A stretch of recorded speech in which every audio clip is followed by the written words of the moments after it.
FCRA ഭേദഗതിക്കെതിരെ നിയമസഭയിൽ സർക്കാർ പ്രമേയം കൊണ്ടുവന്നപ്പോൾ രാജീവ് ചന്ദ്രശേഖർ സഭയിൽ ഇല്ലാതിരുന്നതിൽ BJPക്കുള്ളിൽ അതൃപ്തി പുകയുന്നു. പ്രതിഷേധം സഭാരേഖയാണെന്നും സഭയിൽ ഇല്ലാതിരുന്നത് നല്ല മാതൃകയല്ല എന്നുമാണ് വിമർശനം.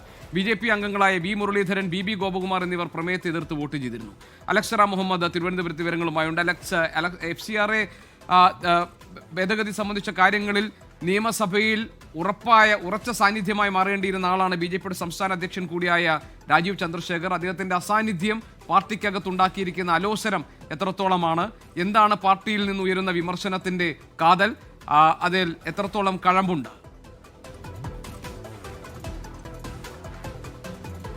വിദേശ സംഭാവന നിയന്ത്രണ ചട്ടം കേന്ദ്ര സർക്കാർ നടപ്പാക്കിയതിനു ശേഷം അതിൽ സംസ്ഥാനത്ത് LDF, UDF FCRA നിയമ ഭേദഗതിക്കെതിരെ രൂക്ഷമായ ഭാഷയിലാണ് പ്രതികരിച്ചിരുന്നത്. ഇന്നലെ ചേർന്ന നിയമസഭയിലാണ് ഇതുമായി ബന്ധപ്പെട്ട പ്രമേയം അവതരിപ്പിക്കപ്പെടുന്നത്. ഈ പ്രമേയത്തിൽ BJP അംഗങ്ങൾ അവരുടെ പ്രതിഷേധം ഉയർത്തി, അവരുടെ എതിർപ്പ് അറിയിച്ചു.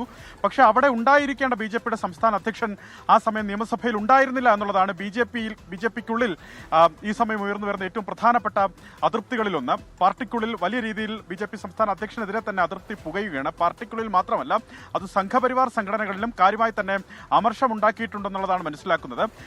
ഇത്തരത്തിലുള്ള പ്രതിഷേധം അറിയിക്കേണ്ടത് അത് സഭാരേഖകളിൽ വരേണ്ട കാര്യമാണ്. BJP സംസ്ഥാന അധ്യക്ഷന്റെ സാന്നിധ്യം അവിടെ ഉണ്ടാകേണ്ടതായിരുന്നു. പക്ഷേ അതുണ്ടായില്ല. അതുണ്ടാകാത്തത് നല്ല മാതൃകയല്ല. കൂടെ നിൽക്കുന്ന ജനവിഭാഗങ്ങൾക്ക് ഇത് നൽകുന്ന സന്ദേശം നല്ലതല്ല എന്ന അഭിപ്രായമാണ് പാർട്ടിക്കുള്ളിലുള്ളത്. അതേ അമർഷം തന്നെയാണ് സംഘപരിവാർ സംഘടനകൾക്കുള്ളിലുള്ളത്. ഇതേസമയം BJP MLA-മാരായ വി മുരളീധരനും ഒപ്പം BB ഗോപകുമാറും ഈ പ്രമേയത്തിന്മേലുള്ള എതിർപ്പ് അറിയിച്ചുകൊണ്ട് പ്രതിഷേധ സൂചകമായി അവർ വോട്ട് രേഖപ്പെടുത്തുകയും ചെയ്തു. അവരുടെ കൂടി പ്രതിഷേധ വോട്ടോടുകൂടിയാണ് ഈ പ്രമേയം പാസ്സാക്കിയതെന്നുള്ളത് നമ്മൾ കണ്ടു. ഇതിലേറ്റവും പ്രധാനപ്പെട്ട കാര്യം RSSന്റെ, അതായത് സംഘപരിവാർ സംഘടനകളുടെ ഒരു സമന്വയ ബൈഠക്ക് കഴിഞ്ഞ ദിവസങ്ങളിൽ കൊച്ചിയിൽ ചേരുന്നുണ്ടായിരുന്നു.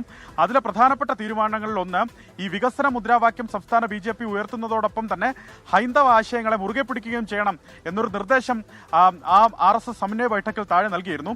അതിന്റെ പൂർണ്ണമായ ലംഘനം നിയമസഭയിൽ തന്നെ നടന്നു എന്നുള്ളതാണ് സംഘപരിവാർ സംഘടനയ്ക്കുള്ളിലെ വിമർശനം. പ്രത്യേകിച്ച് തദ്ദേശ തെരഞ്ഞെടുപ്പ് സമയത്തും നിയമസഭാ തെരഞ്ഞെടുപ്പ് സമയത്തും ക്രിസ്ത്യൻ ഔട്ട്റീച്ച് പോലുള്ള പരിപാടികൾ BJP സംസ്ഥാന അധ്യക്ഷന്റെ നേതൃത്വത്തിൽ സംഘടിപ്പിച്ചിരുന്നു. പക്ഷേ അത് പൂർണ്ണ പരാജയമാണെന്ന് തെരഞ്ഞെടുപ്പുകൾക്ക് ശേഷം പാർട്ടി വിലയിരുത്തുകയും ചെയ്തിരുന്നു. ഹൈന്ദവ ആശയത്തിൽ നിന്ന് പിന്മാറുന്നത് അത് BJPക്ക് യോജിച്ചതല്ല, ഭൂഷണമല്ല എന്ന വിലയിരുത്തലാണ് അവർക്കുള്ളത്. സ്വാഭാവികമായി FCRAക്കെതിരെ ഉള്ള ഈ പ്രമേയത്തിൽ BJP സംസ്ഥാന അധ്യക്ഷൻ വിട്ടുനിന്നത് അത് അംഗീകരിക്കാനാകാത്ത നടപടി എന്നാണ് പാർട്ടിക്കുള്ളിലും സംഘപരിവാർ സംഘടനയ്ക്കുള്ളിലും ഉയർന്ന വിമർശനം. ശരി, അലക്സ് റാം മുഹമ്മദാണ് വിവരങ്ങൾ നൽകിയത് തിരുവനന്തപുരത്ത് നിന്നും.